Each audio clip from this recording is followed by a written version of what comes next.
Good morning. I'm going to start the hearing. My name is Nick Majeski. I'm the hearing officer for this morning's blight ordinance hearing. This hearing is being held to consider the following items. Citation number 2998808 for 415 Justin Drive and citation number 2981810 for 139 Stillman Street. All of which are appeals by the property owners disputing the designation of blight existing on their properties. This hearing is being recorded. The hearing will proceed as follows. I will read the citation, and those who intend to speak will be sworn in by the clerk. The Department of Public Works will have 3 minutes to present its case. The appellant or property owner will have up to 3 minutes to present their testimony. Then I will take public comments. After public comments, the department will have up to 1 minute to present its rebuttal, and then the appellant will have up to 1 minute to present the rebuttal as well. As I call you up, please clearly state your name into the microphone before presenting your testimony. The first item on the agenda is a hearing to consider citation 2998808, an appeal by the property owner disputing the designation of blight existing on his or her property at 415 Justin Drive and or including the assessment of an inspection fee.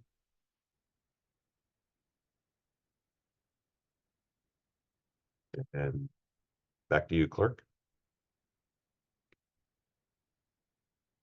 Okay, great. Would Public Works go ahead and present?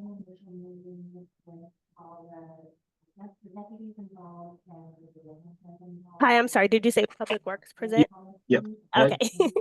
Sorry. Hi. No, it's okay. Go ahead. Hi, my name is Alicia. I'm representing San Francisco Public Works. This hearing is for property 415 Justin Drive, service request 2998808. The block lot number is 5841003.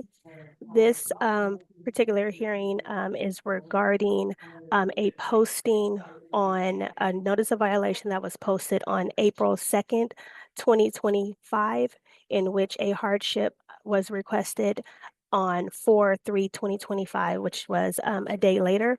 The graffiti, the extent of the graffiti, it looks like it was on the rear fence. And I'm not sure if, Niall, do you have it available where I can actually show photos through here? Or would you like me to kind of share my screen? You can share a smaller screen.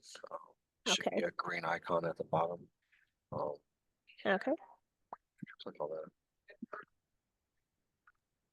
Alicia, So, if you need help, I can also share it if you have it. okay. Yeah. Do you think you would be able to share the screen for me, please? Sure. If you have, do you have the file? You can email it over real quick. I can put it up. It's just it's the graffiti management system, so it wouldn't actually be a file. Just give me 1 second and I will show it to you. We'll See if I'm able to do this. I will stop the share and then allow you to. Okay. Let's see if you're able to see this. Are you able to see this here? Alicia, is this the items that are shown on the slide? Because I can present that right now if you would like. Yes. Okay, for 415 Justin. Yes. So hold on, let me share that. I'm just basically showing the photos. It looks like this property has existed one time, and this was on 4/2/2025. It was for graffiti on the rear fence. The letter was sent to the property notifying them that there was graffiti on the property on April 2nd, 2025. And like I said, the block lot history only shows that this property has been posted for their fence one time. And 1 second. Are you able to see my screen? Everybody?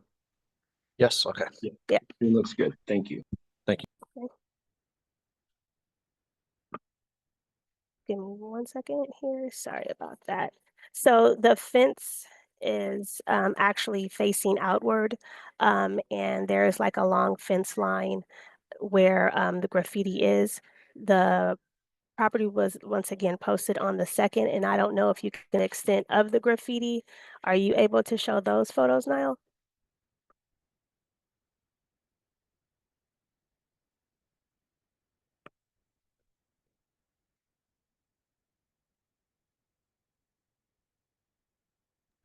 I'm sorry, one microphone was on mute.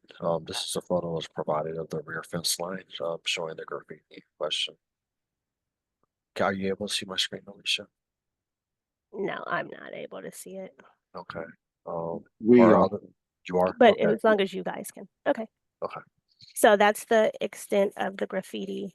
And that's really all that I have for this property since they, don't have a long history of being noticed for the graffiti on the rear fence.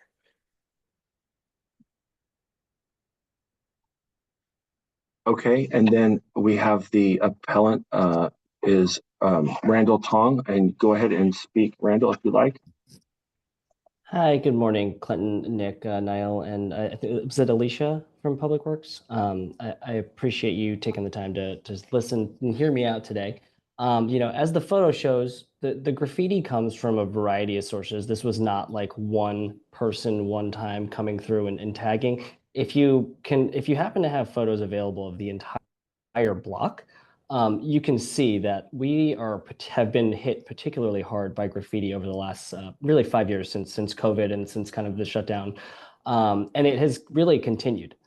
Everyone on our block has had either fences replaced, due to the storms that we were particularly hit by as well. Has painted over the graffiti just to really try to maintain the look and feel of the neighborhood because we don't feel great about it. But anyone who paints over or replaces their fence, it gets tagged over within a week or two. I mean, I have neighbors at 401 Justin specifically. They had to move out recently, but they got a brand new fence. And within a week, it was completely tagged up. And this is the street view. So this is actually dated, and it's much worse since this. If you do a drive, I have a video that I was going to try to share, but my computer here at my office is updating and I can't get to it. But it's much worse than this Google Street View shows. I mean, I think this, just judging by the look of it, is probably from maybe 4 or 5 months ago. But again, it's much worse. In the summertime, the activity ramps up considerably with the kids, I assume, off from school and kind of don't have anything to do. And it's just, to get your fence painted over, it's $1,500. There's at least 25 houses that are affected, and we'd be having to do this 3 or 4 or 5 times a year, just to keep up with it. There's no enforcement from the city, and at this point, it feels like we're being victimized twice. I mean, if this was happening in another neighborhood that wasn't mixed income, if this was happening in your Pack Heights or Cow Hollow or Marina, there would be enforcement. There would be a police officer. There'd be increased patrols. But every time we ask for resources from the city, we're met with, well, there's budget deficits. We can't afford it. But I don't understand where our tax money goes. We want to do the right thing here, but we cannot keep up with the volume of graffiti that comes up seemingly without penalty. If you look at these tags, and I'm sure, I don't know if any of you are from the graffiti unit, these are known taggers. You can see their work across the city. They're prolific. So we're not the only victims here. Understanding we've only been cited once for this, sure. This comes in addition to the citations we get for the growth of the brush, which I think the city has helped us out with on occasion. We're just kind of asking for similar consideration here because this is expensive work. These people are committing tens of thousands of dollars of property damage, on an annual basis, and this has been going on since 2020. We've had a neighborhood association meeting. A bunch of people from the 400 block of Justin Drive. We met with someone named Jimmer from Public Works. He was talking about getting us paint to do the work ourselves, or that we should form a neighborhood watch. And I'm a father of 2 young children. I unfortunately cannot be participating in a neighborhood watch to secure my property from vandalism. Again, we're victims here, and we're being asked that, we're being penalized for being victims. There's nothing we can do about it. I don't know how I'm supposed to monitor the backside of my property at all hours of day for a crime that has no penalty, and is seemingly very quick to commit. I mean, we've seen kids doing this in broad daylight, and people have called the police, and the police say, if there's nobody's hurt and nobody's about to be hurt, we're not coming. So, we're trying to do the right thing. And what we keep getting, it's like the citizens of our block are just, we're like, we're not made of money. We have other considerations as well, and we cannot keep up with this. Again, and Niall, if you're sharing, if you don't mind going up the block and just showing the whole block, this has become, for however they communicate this has become a known spot to do graffiti. You can ask anyone that lives here. Unfortunately, I didn't realize that there'd be a kind of a public opinion piece to this hearing where I could have invited some of my neighbors to join as well. I kind of thought it was just me on behalf of my father who owns the property. But anyone on this block can tell you there is no response from the city except to come by and post a notice when it gets to a certain point. And frankly, it really, again, it doesn't feel fair. I mean, this is like if I get punched in the face on the street and I bleed on the sidewalk and someone says, hey, you got to clean that blood up. I'm being victimized twice. And it really does not feel great. So any consideration, and if it doesn't need to be fixed, if kind of the consideration is, okay, you guys don't have to pay for it, I don't think any of us mind if the graffiti just stays. It's outwardly facing, again, obviously that kind of gets into the blight ordinance, but this does not affect our homes. It's, sure, it's our fence, but it's very hard to police, being that we can't actually, most of us lack direct access out there.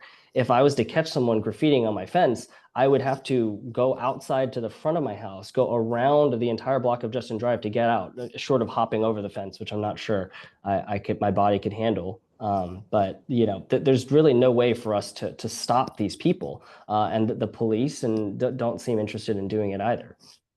So again, thank you for your time. That's pretty much all I got, but Okay. yeah. Thank you. All right, would anyone from the public like to make a comment on this item for 415 Justin Drive?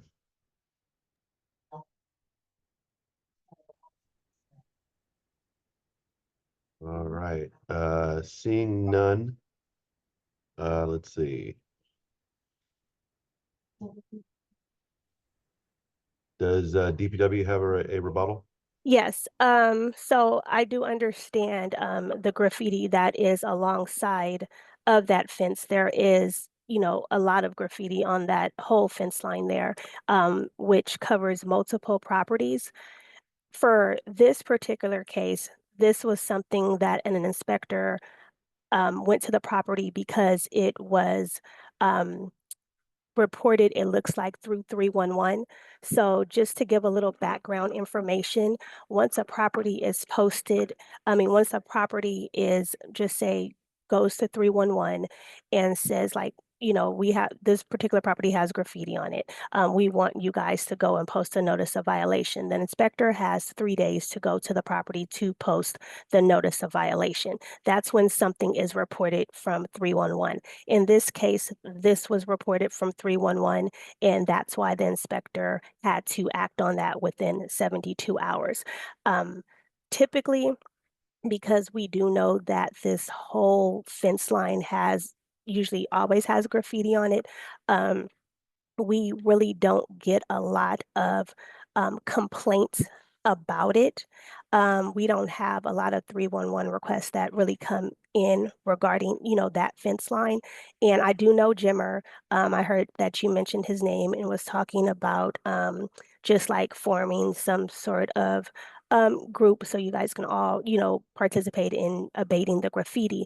And I do understand that's something that wouldn't work for you, but I do have a lot of resources for you. Recology is a resource that we do have, and they're located on Tunnel Road, and they provide free recycled paint to property owners, just as long as you come by with your your ID that shows that you are a San Francisco resident. So this is something that they do provide. I can't guarantee the color that they would give you for the day or whatever the case may be, but maybe this is something that you can also tell your fellow neighbors as well, that they can go and get this free recycle paint. Once a notice of violation is posted, you have 30 days to remove the graffiti. We're not asking you to remove the graffiti, you know, every other day or whatever the case may be. The notice is just for 30 days. So if you're abating it once every 30 days, then we're perfectly fine with that. The only reason, like I said before, that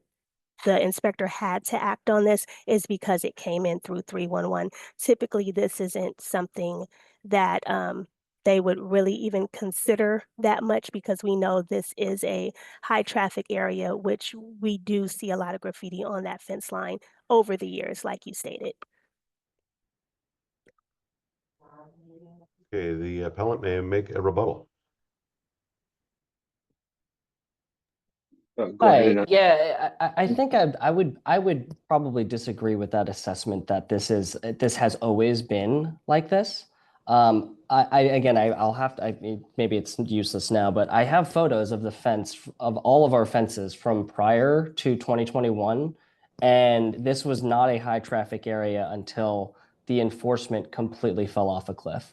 At that point, as you know, I mean, maybe you don't, but how these kids communicate, it's very similar to how they organize the street takeovers and sideshows. There's Discord, there's Reddit, there's forums. They go on, this is where we're going tonight. We're gonna bomb this block, and they do it, and it's quick. And it only happened when the enforcement stopped. When we moved here from 2016 to 2020, when we our first 4 years at this property, didn't have a single speck of graffiti on the back fence. And if you were able to pull historical photos, you can probably see that. As far as someone reporting this to 311 and the city having to respond, obviously I very much appreciate the 3-day response time that DPW has on, other stuff, of course, trash or encampments and things like that to actually keep things clean. But what's particularly bothersome about this is that you're saying that, oh, well, if you have to abate the graffiti every 30 days, it seems like you're making that out to be a small task where essentially it sounds like if whoever reported this initially, and I can probably say with confidence that it was nobody from the block, because we're not going to inconvenience ourselves with something that everyone feels pretty strongly is not our fault. But if somebody reports it I can guarantee you, if I throw up paint today, by Saturday night, there will be new graffiti there. Someone could call it in. So potentially I'm painting my fence every month. That is, I mean, excuse my language, that's crazy. There's no major, I mean, there's no world where that is acceptable in a residential neighborhood for a homeowner to have to paint their fence every single month. If we're talking about the ordinances, and my family owns a bunch of property in the city, including commercial, totally understand for commercial, it's a little different. If you have graffiti, we've had to clean that stuff up before as well. And, while it does suck, it makes a little bit more sense. But this is just victimizing tax-paying homeowners. I mean, the paint's free, the time is not. I can go pick up paint, sure. Maybe you got some free brushes for me, a free roller, that's great. But it takes time. I mean, we're talking about weekend time. I'm talking about I have to take a weekend away from my kids every single month, possibly, to abate graffiti that is not penalized. And if it's not penalized, it's all but encouraged by the city that, hey, kids, whoever, I mean, I guess they're not all kids. I know some graffiti artists are, a bit older. Come on, do whatever you want. I mean, it's it's the Wild West in some of these neighborhoods, and all of the suggestions, are in addition to the money that we pay in tax. Some of the highest tax rates for sales tax and everything in the country, for a better city for our fellow citizens. And here we are again. I'm being victimized twice. Someone defaces my property, and then I have to spend time and money to fix it. It really feels unfair. thank you, Mr. Tong. Thank you. Okay. With that, we will go to the next item, which is, let me put up the agenda item, which is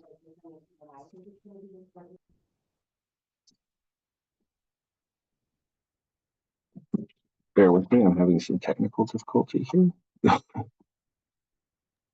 Yeah, and understood that we've gone a few minutes over again. I appreciate all your time and kind of hearing my grievances and appreciate the chance to be heard.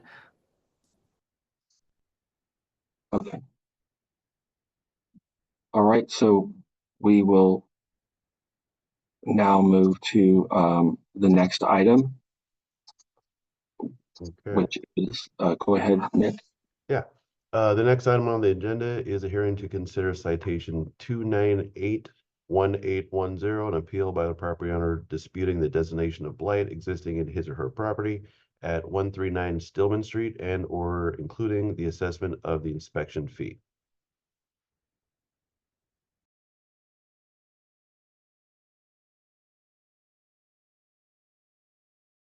Nahel, or would Public Works like to present? And did you need to share screen? Do you need to unmute, Alicia? Hi, Is yes, I'm go sorry, ahead. is the property owner and is the property owner attending? Would the property owner, if you're in the room, press star to raise your hand? Okay. Yeah, they are. Okay. Okay. I can Okay. present, I can For- present while Alicia. Okay, Mr. Rhodes, before we get started, I did omit the oath. Do you promise to tell the truth to the best of your ability for this hearing? Yes, I do. Okay, we will come back to you after Public Works presents. Hi, so this is for property 139 Stillman Street, service request 298-1810. The property was posted a notice of violation on January 30th, 2025, and a hearing request was requested on May 23rd, 2025. This is for rooftop graffiti for this property, and good. That's you, Niall.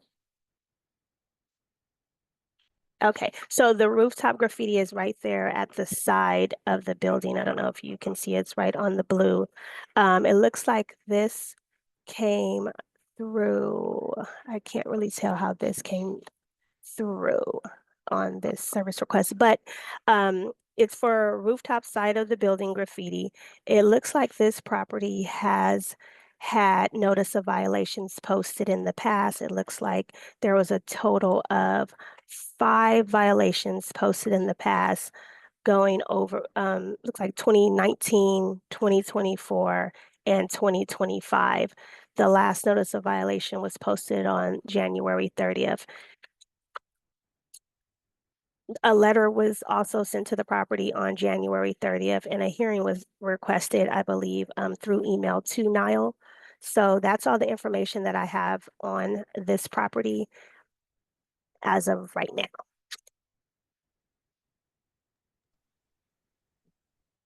Okay. Would the Okay. appellant like to speak? I'm sorry, can you hear me? Yes. Okay. Hi, I'm Brad Rhodes. I'm one of the owners at 139 Stillman. I've been one of the original owners since 2005 when the building was erected.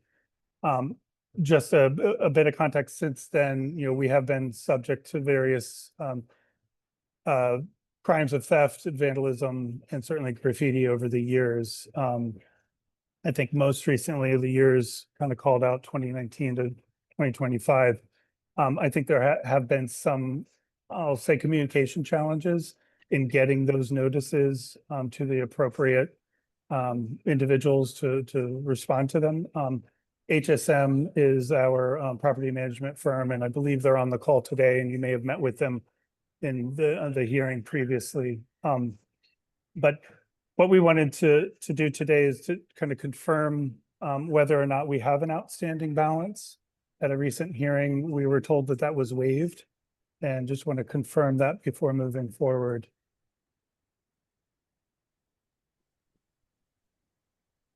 Okay. So it looks like there was a notice of violation posted on July 2nd, 2024, and then a blight was posted on August 4th. It looks like this did go to the Board of Supervisor hearing. It looks like a board. Did you receive a Board of Supervisors notice? It's like 4 papers that was taped to the building. Yeah, I believe that was finally transferred to, I am no longer in residence at the location. So we're kind of working through remote control of tenants and whatnot. the hearing, the Board of Supervisor hearing, I believe HSM was a representative party for us. That was back in May of this year. Right. Okay, and I believe it was at that time that Kyle Shealy of HSM spoke with someone from the city and were given a bit of sympathy and deference on the current outstanding balance due for fines. Is it, what I'm just trying to determine is our balance zero? Or are we entering into this conversation still owing money? Niall, would you be able to check into that? Something I would have to look into. Okay, I can research it as you proceed. with the okay, hearing. we can follow up afterwards. Okay. I think you have at least Kyle's email address. So Yes. regarding the hardship, and I want to be mindful of time, we have until, we've got 3 minutes for these 15-minute meetings. Okay, I'll try to be quick and regain you some time.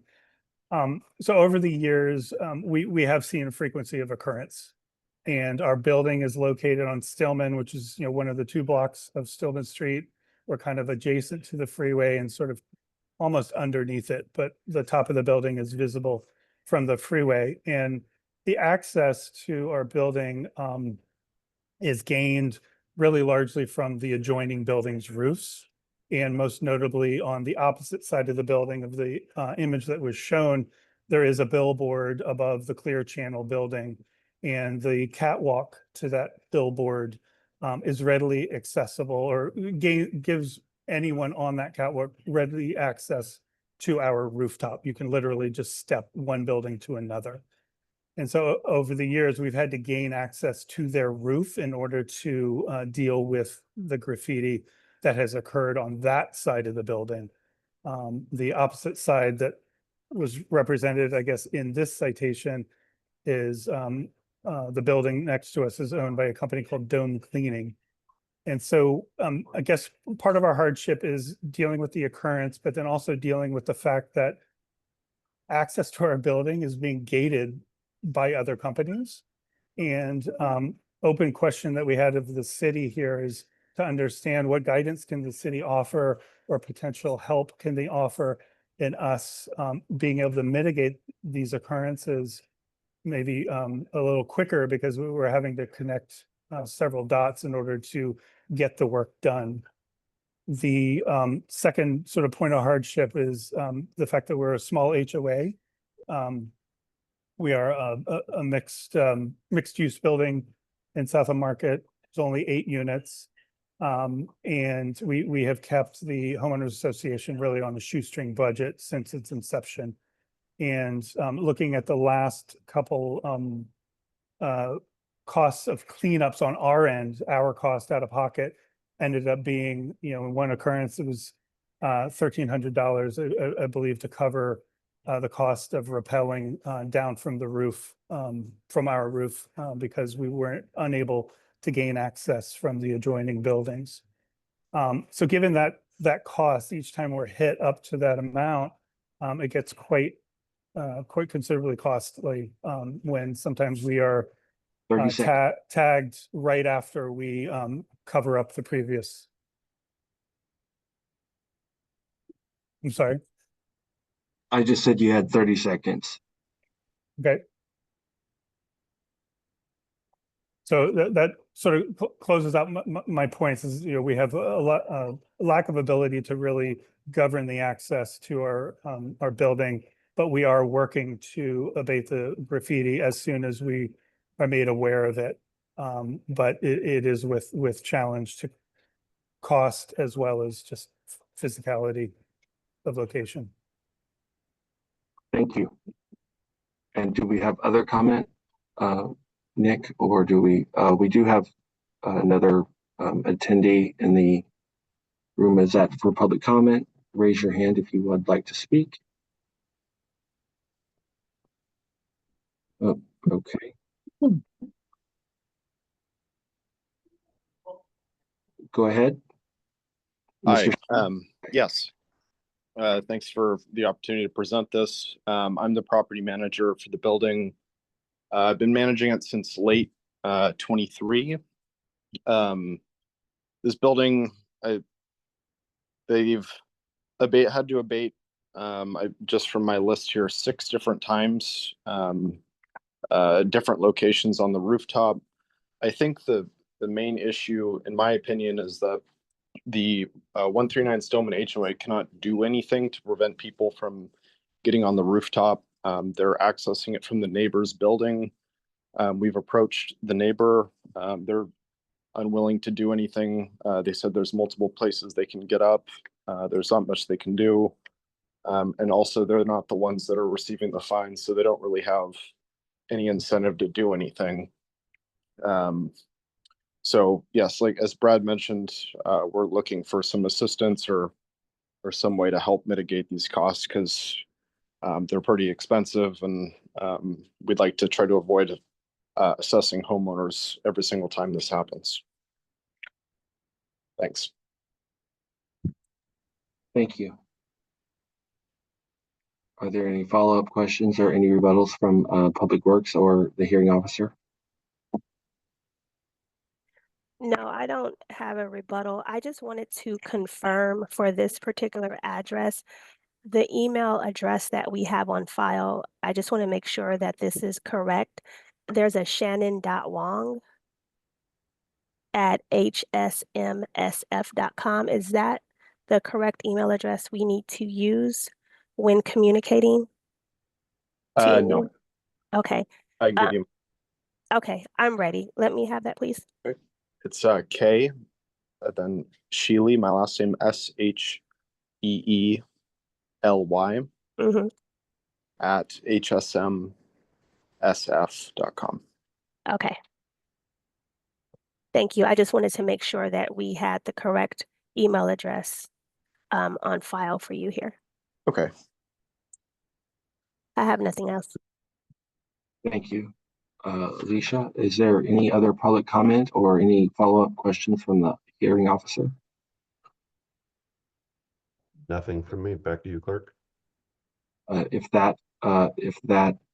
we have no other comment or nothing from you, this will conclude the hearing, and I will allow the hearing officer to go ahead and gavel down, and that will end the recording.